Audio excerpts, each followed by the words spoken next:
I'm not sure who this is for, but I know it's for someone who's struggling and going through a difficult moment now. I want you to know in life rain will fall, but God will cover you right in the midst of your storm. It's raining now. I know it's raining, but don't keep your head down. Lift up your head. Things will work out. It's going to work out. Things will work out. They'll work out. I promise you. It's been a little rough. I know it's been rough. And you feel like giving up. Don't you do it. But things will work out. It's gonna work out. It will work out. Let me sing about it.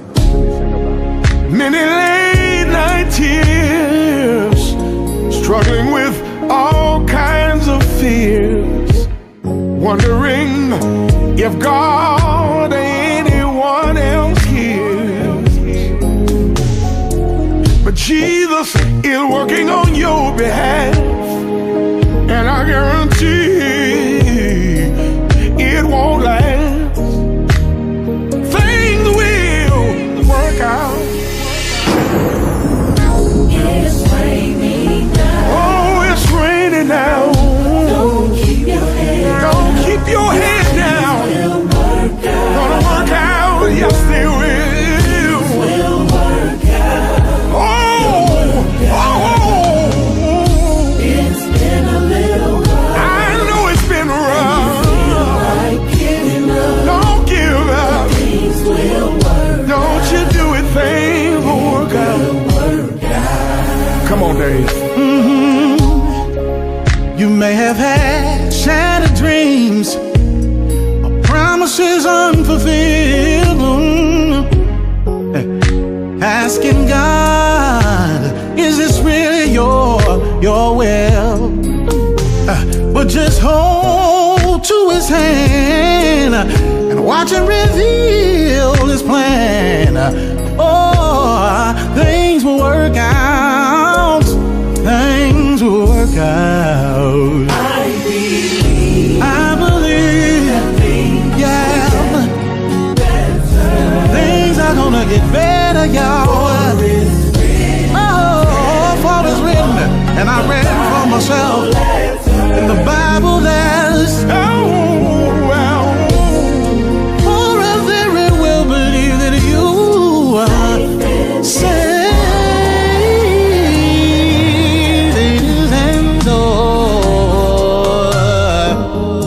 Just trust that things will work out. Whatever you're facing, whatever you're going through, things will work out. Yeah, whatever it is, give it to him and things will work out. Yeah. Listen. Pastor Sam, I'm reminded of a Bible verse that my mama used to quote to me. Oh, yeah. And we know that all things work together for good to them that love God, to them who are the called according to his purpose. And I want to stand with you today and let somebody know that things will work out. Things will Work out, yes they will. work out. Yes, they will. Things will work out. Yes, they will. Yes, they will. Somebody else to say things will work out. Oh, yes it will. Whatever you're going through, He's working it out for your good. yes, yeah. it will. Things will work out. No, it will. No, it will. Things will work out. They will. Things will. It's gonna work out. Yes, it will. Yes, they will. Oh, yes, it will. Work out. Yes, they will. Gotta believe. Yes, they will. Yeah. Gotta believe.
Well, hello everybody. What another amazing Wednesday this is. Welcome to midweek worship and Bible study. I'm so thrilled to have you with me. Now, I need you to do me a favor. Would you text, tweet, inbox, whatever you have to do to invite someone to join us right here in this virtual worship experience. Today is going to be a phenomenal day of insight, information, revelation. Get your pen, your paper, your pads, whatever it is you have to do to secure some notes on that are going to help facilitate your faith walk as you move throughout this week. I am excited for what God's getting ready to do. Let's get ready to go in to the Word of God.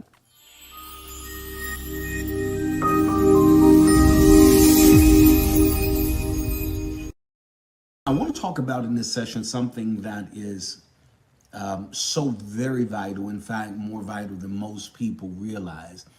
And that is being connected to the right people, having the right people in your life, having and maintaining the right connections. I tell people all the time that if ever you see me with anybody or in the company of anybody, just know that they are better than me in something. How tragic is it that people tend to surround themselves by people who have the same realities, same train of thought, same perspective, same ideology about life, when the reality of it is, as long as you're surrounded by the same people who have the same reality as you, there is very little window of opportunity for you to grow and to expand. Now, you have to have the right people around your life. I think it's critical that you and I become more selective and deliberate with more of a degree of scrutiny before we so easily grant access to people in our lives. Because I am convinced that we do so it's almost as if we are oblivious to the potential setbacks that the wrong connections and interactions can result in. There are a few results that you can expect when you are connected with the wrong individuals or you're in the company of people that are not essential for your elevation, for your growth, for the expansion of your perspective. When you're around the wrong people, they are counterproductive to your goals, ambitions, and life's pursuits. They generally tend to downplay them, minimize them, consider them as no big deal or nothing much. And whenever you get that notion or whenever they begin to express these sentiments to you, it's very clear at that juncture that you are definitely not surrounded by the right people. Because when you're surrounded by the right people, they are there to uplift you, push you, provoke you to be a better version of yourself today than you were yesterday. And so when you have the wrong people, they are counterproductive to your goals, your ambitions, your life pursuits. Number two, they are consuming and not rewarding. These relationships or connections, they produce more anxiety than they provide advantage for you. Now, ladies and gentlemen, let me tell you that whenever you are connected to anybody, it shouldn't be just a consuming relationship that's depleting you, that you leave them more depleted than you were before you got to them. Have you ever met anybody and you approach them with a great deal of zeal and vigor and energy, and by the time they got through talking to you and pulling on your spirit, pulling on you mentally, you left drained and feeling absolutely depleted? It's because if a connection is more consuming than it is rewarding, then it's absolutely the wrong connection. Whoever you're connected to and whoever you are with, they should not produce more anxiety. They should provide an advantage for you. And so you have to begin to evaluate your circle and your sphere of influence to make a determination as to whether or not I have the right connections around my life. Now, hear this. Sometimes these connections are often calculated. These wrong connections, they're often calculated. They connect with you intentionally to become disruptive to your progress, your motivation, and your enthusiasm. Now, these are all things that are necessary and required in order for you to obtain your preferred life and lifestyle. There are some people who are not mandated or essential or have been called to your life. And again, because we don't give a lot of scrutiny to the people we give access into our lives, quite often we open the door for people who are destructive and disruptive, and their intention is to ultimately derail you and I from reaching the place of our destiny. And sometimes you have to watch people who come into your life under the premise that, oh, we were meant to be together. It's just something that drew me to you.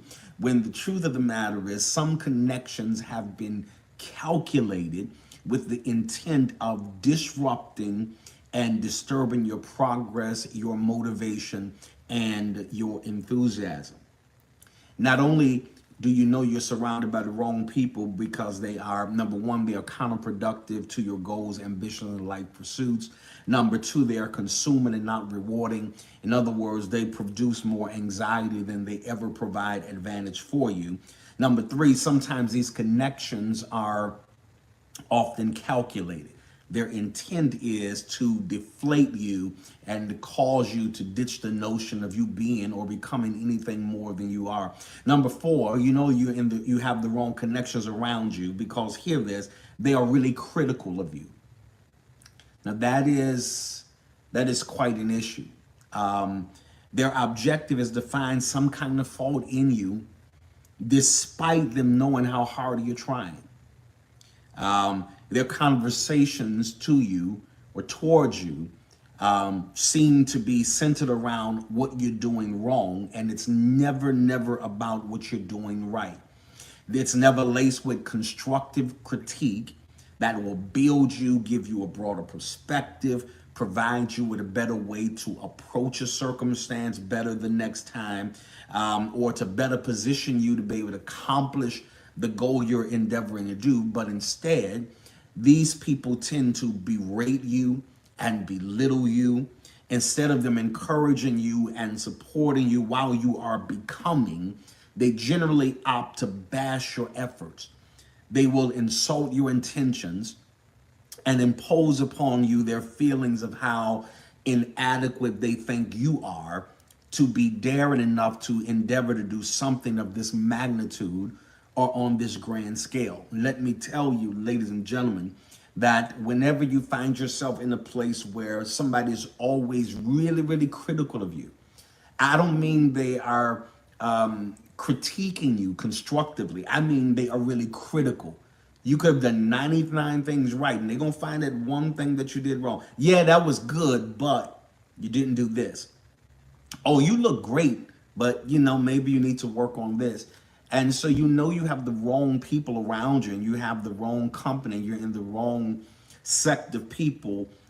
Whenever they become very critical of what you do, what you are becoming, what you are attempting to do, at that juncture, you have to learn how to disconnect yourself from people that are never going to contribute to the outcome that you desire. But now, on the other hand, there are some connections in all of our lives that are necessary, and they cultivate the right kind of environment that welcomes your growth, that supports your evolution, that supports your need for more, that supports your desire to have more out of life.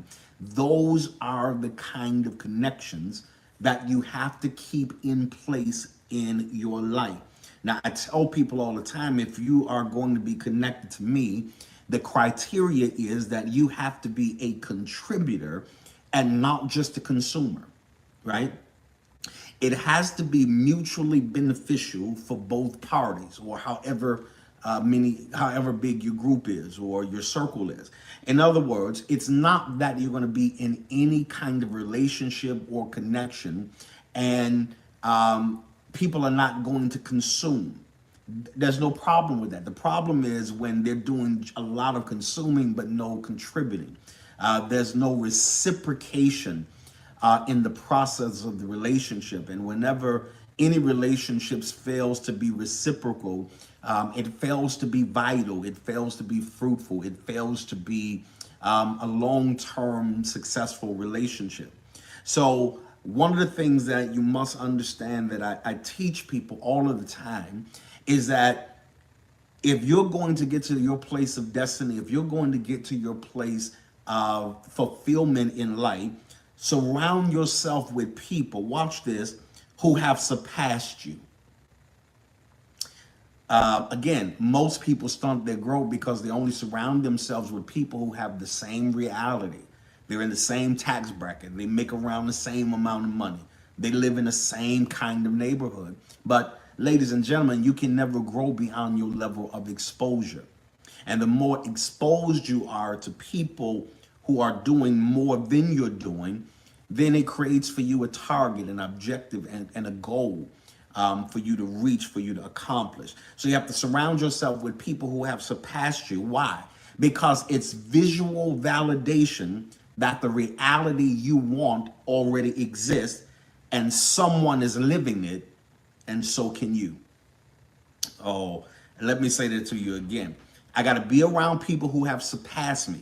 I've got to be around people who have more than me, because if I'm not, then it's not, nobody stimulating me. You're not challenging me to be more. So I have to be around people who have surpassed me, because it's visual validation that the reality I want exists and somebody else is already living it, and so can I, right? And so I want to say to you that the more you become diligent about positioning the right people in your life, the people who have the kind of spirit, the kind of integrity, the kind of influence, the kind of impartation that you need to have in your life, once you assemble those people around you, you're going to see your life and the trajectory of it shift drastically for the better. Hear this. Don't let people occupy space in your life who don't put you in a better headspace. Now that's perhaps more critical than you realize. Stop allowing people to occupy spaces in your life who don't put you in the right headspace. You have people around you who are not good for you. They're not healthy to have around for your spirit. They're not speaking life.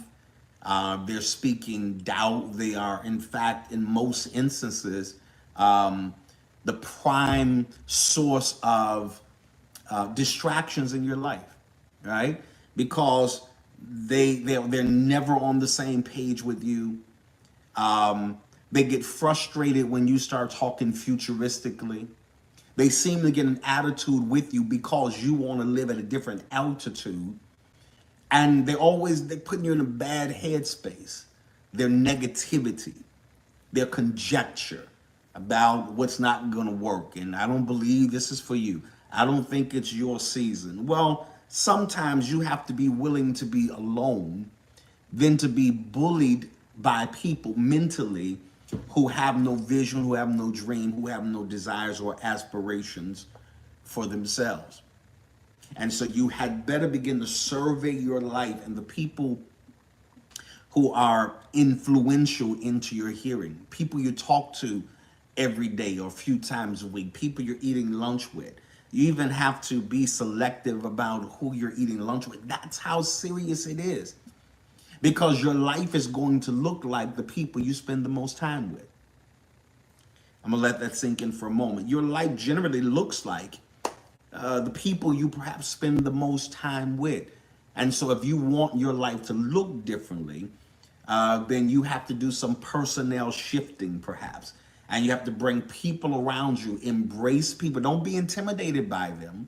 That's probably the greatest deterrent to you going to the next level, is because you're too intimidated by the people or the persons that you should be embracing, that you should be gleaning from, that you should be getting them to teach you how to do this, how to operate in this dynamic of life, or whatever it is that I am called to do. And so you got to stop letting people occupy space who don't put you in a better headspace.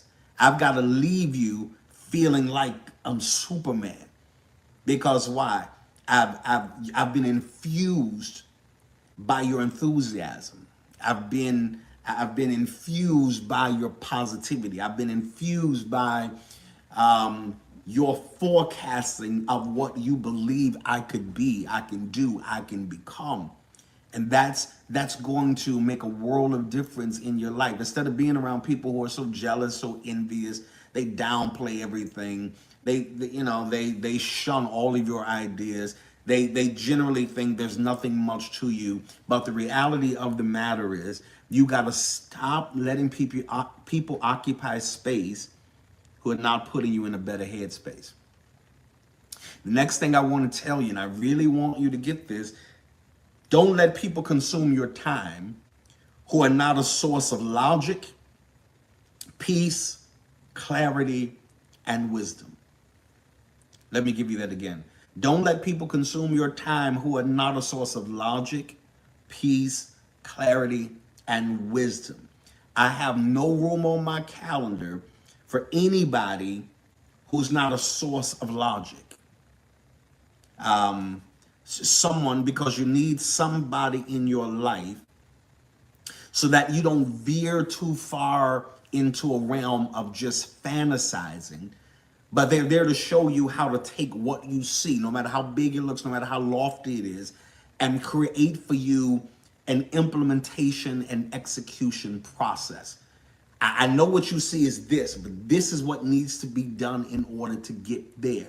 Now, generally, we make the mistake of writing them off as faith killers. Oh, you don't see it and you don't believe it. Yeah, there are people who see it, but they have been ordained to show you how to systematically and logically move from point A to point B. And if you do this for about 3 months, then I want you to do this. Then I need you to understand, and I need you to move in this direction. And then you're able to accomplish and wind up at the end result that you wanted, because you got to have somebody around you who is logical. You can't have my time if you can't help me logically think through my moves. I've got to have people around me who consume my time, who's a source of peace. Why? Because chaos is going to arise. Nobody who's dreaming like you're dreaming, believing for what you're believing for, is not going to have a head-on collision with some chaotic moments of your life. And you have to have people around you that's able to speak to you calmly, to keep you composed enough to get to the end result. The tragedy is that when we have people around us, the moment you get freaked out and paranoid, they're freaked out and paranoid, and nothing can get accomplished. But you need people in your life that's able to talk you off the ledge, that's able to talk you back to a realm where you understand that if you're endeavoring to do something this huge, it's gonna come with some conflict. Everybody's not going to be happy about what you're attempting to do, what you're trying to do, what your aim is, what your goal is, what your mission is. And so you can't let people consume your time who do not provide for you a source and a sense of peace. Here it is. You cannot no longer afford to allow people to consume time in your life who do not provide a sense of clarity. Right? You have to have people around you who have such a depth of sight that it doesn't matter how distorted it looks at the moment. They have this laser-like focus that cannot be hindered or obstructed by barriers, by critics, by negative talkers, by people who are trying to get you to doubt yourself. Because if I can get you to doubt yourself, I can get you to doubt whatever it is you're believing, right? And so I've got to have people around me that provide for me, that are a source and provide for me a sense of clarity.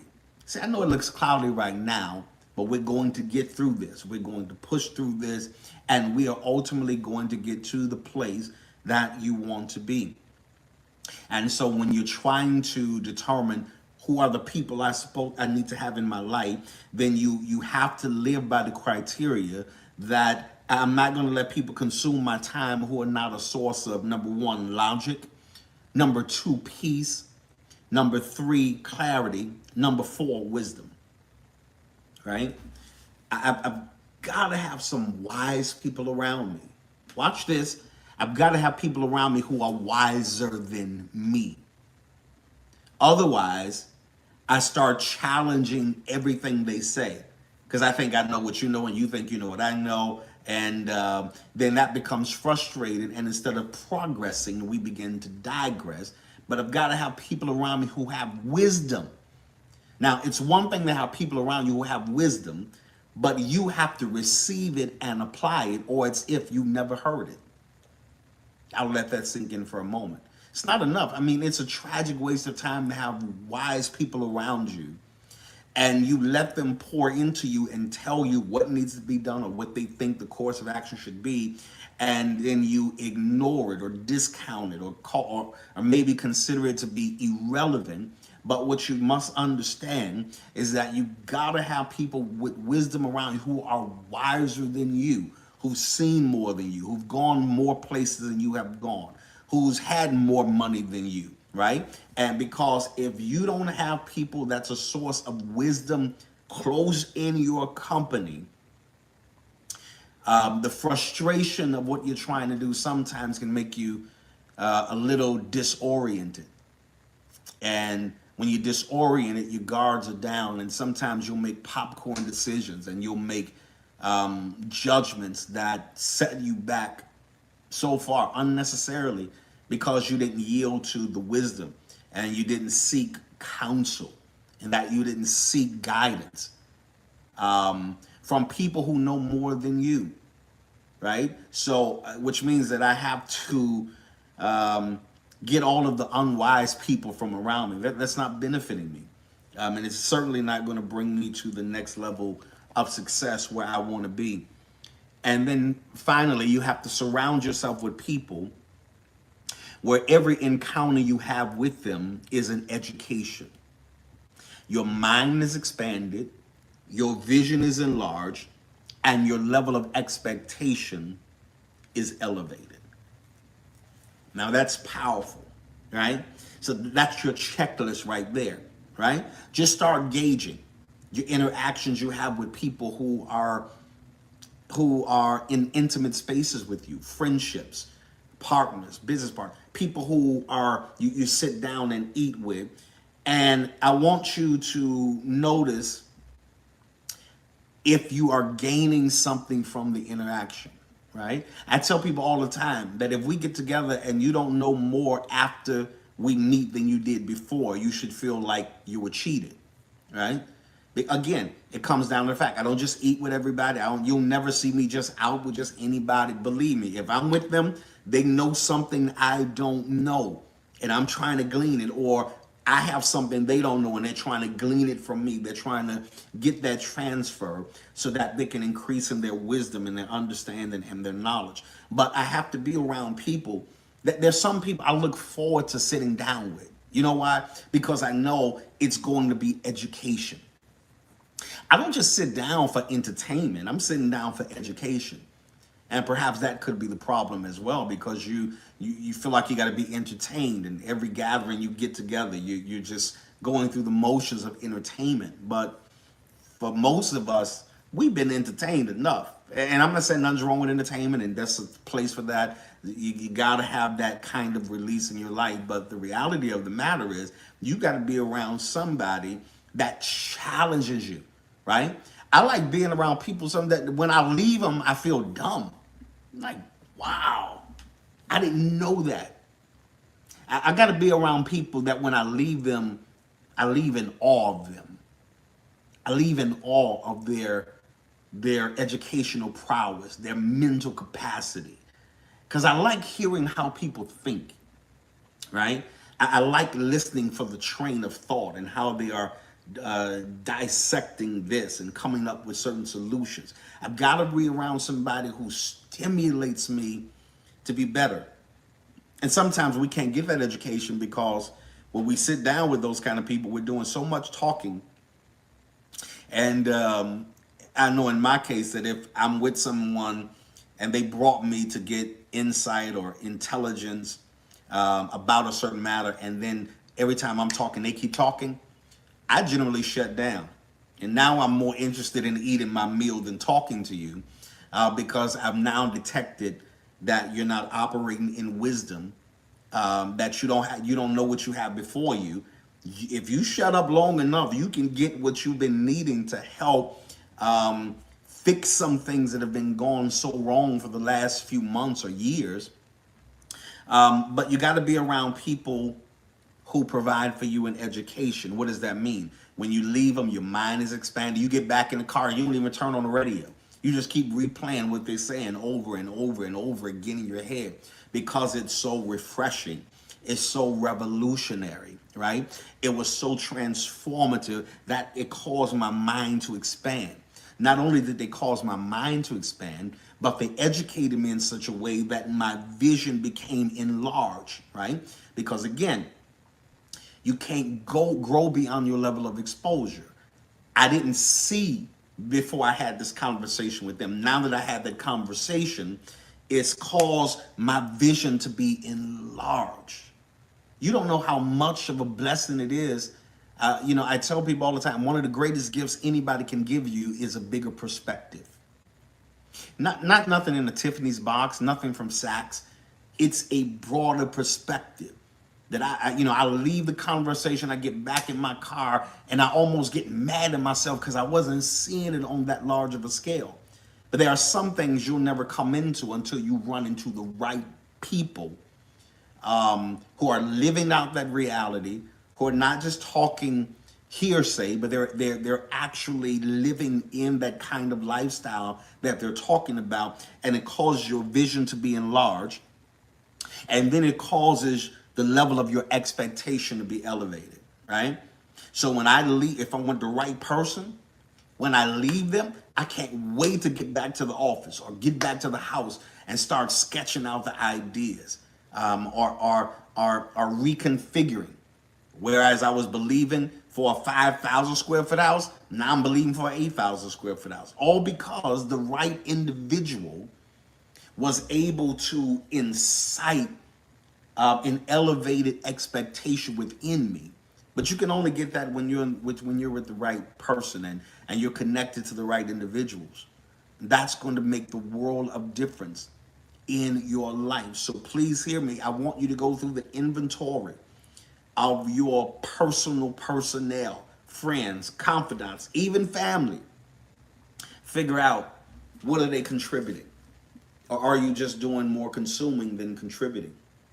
And begin to figure out if they're being counterproductive to my goals, my dreams, my vision, my life pursuits. You have to find out, is this a calculated connection?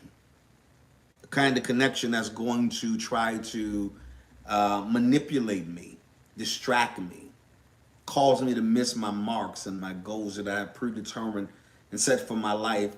Or am I surrounded by people who've been just so really critical of me that now I'm at the point where I have to break those connections in order to get to a place where I am having a healthy perspective and a healthy perception of myself in order to reach the desired goals I have.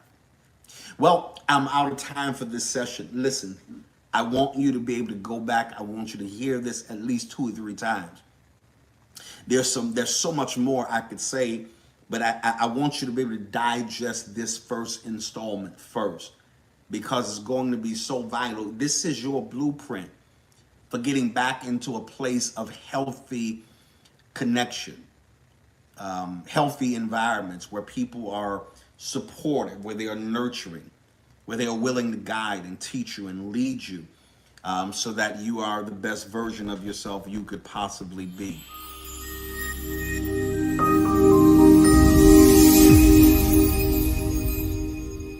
Well, I don't want to assume every one of you who are watching me on this day are saved. You're saved, your family is saved, your friends are saved.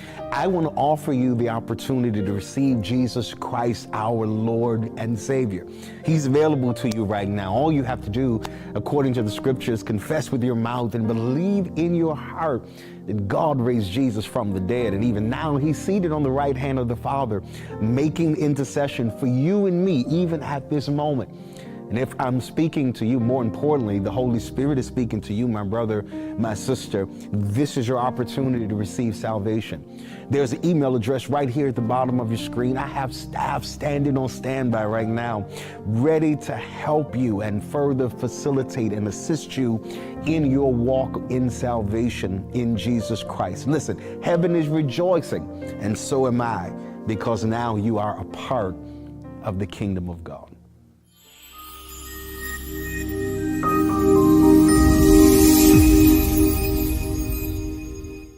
Well, we're at the point in the service where every one of us can participate. That's right, you. Doesn't matter the city, the state, the zip code, the area code you are in. All of us from around the world can participate in our global giving experience. On today, first of all, I want you to return the Lord's tithe. It's simply a tenth of everything that God allows to come through your hand as a sign of honor to Him that recognizes that my own hands did not get this for me. It is because of your spirit and your strength that you've given me that I'm able to now take into my hand this kind of harvest. So I want you to prepare the Lord's tithe. Of course, the giving means are right here at the bottom of the screen. But then on today, I want everyone that's watching me, that will watch me, I want you to join me in our corporate seed. Our corporate seed here in our ministry is a $42 seed. It's a seed of double. It's a seed of restoration. It's a seed of significance and plenty coming to your home, your business. Everything you've assigned your faith for, that you need economic increase in any area of your life, this seed, if you release your faith for it, God's going to respond to it. So I need everyone that's watching me to get that $42 corporate seed in the ground now. Again, all the giving means are right here at the bottom of the screen. Find the one that's the most convenient for you and take advantage of it. Maybe you choose not to give electronically. There is a mailing address right there as well. At the bottom of your screen, get a stamp, get an envelope, get a money order, cashier's check, and get the seed in the ground. Because I believe that when you sow this $42 seed, it's going to rebuke scarcity, lack, and shortage, and abundance. It's on its way to your house. Keep giving.